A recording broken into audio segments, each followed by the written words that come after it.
I stole my sister's baby, and no one knows. After years of failed IVF, a woman secretly switches her sister's newborn with a stillborn baby from the hospital morgue where she works, raising the child as her own. Now, years later, her sister, plagued by guilt and questions, wants to exhume her baby for closure. The confession hinges on whether she'll stop the process, or let the lie bury itself forever.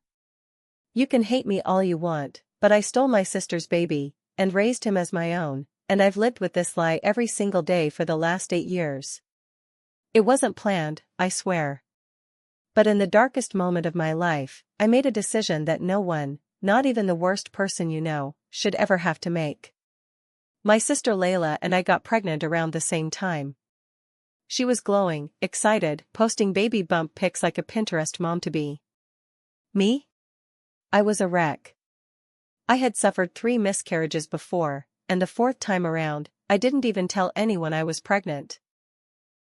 Not even my husband.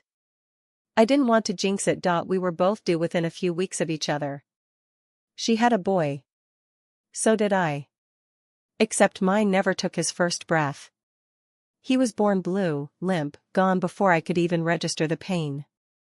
I held him in that hospital room with numb arms, feeling nothing but the void I'd always feared. My husband was out of town for work, unreachable due to some remote job site. I was alone. And then something happened that I've never told a soul until now. Layla was in the same hospital, down the hall. Her baby boy, perfectly healthy. But she was unconscious. Emergency C-section. Complications. Blood pressure plummeted. They put her under. And in that bizarre, grief-fueled fog, I made a choice that haunts me.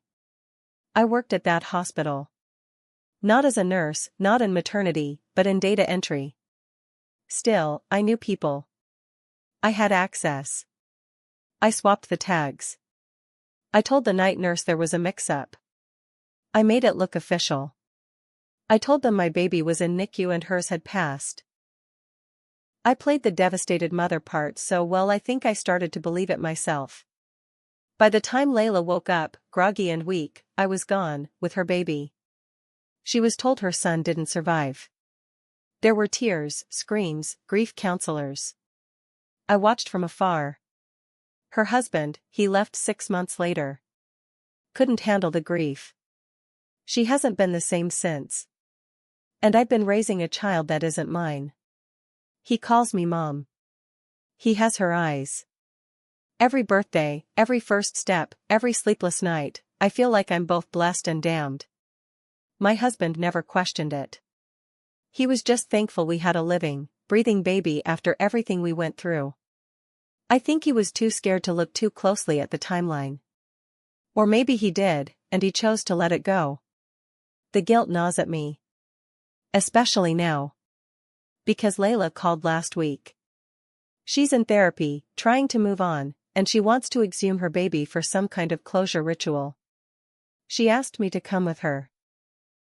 She cried on the phone, saying she's finally ready to say goodbye. I almost threw up.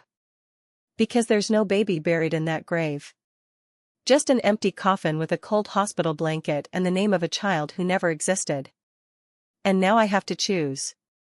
Tell her everything, and destroy what's left of her. Or stay silent, and live with the weight of this secret until the day I die. I don't know what kind of monster I've become. I don't know if I deserve the child I call my son. But I know one thing, that day in the hospital, I didn't just steal a baby. I stole a future, a family, a whole life. And I can't ever give it back.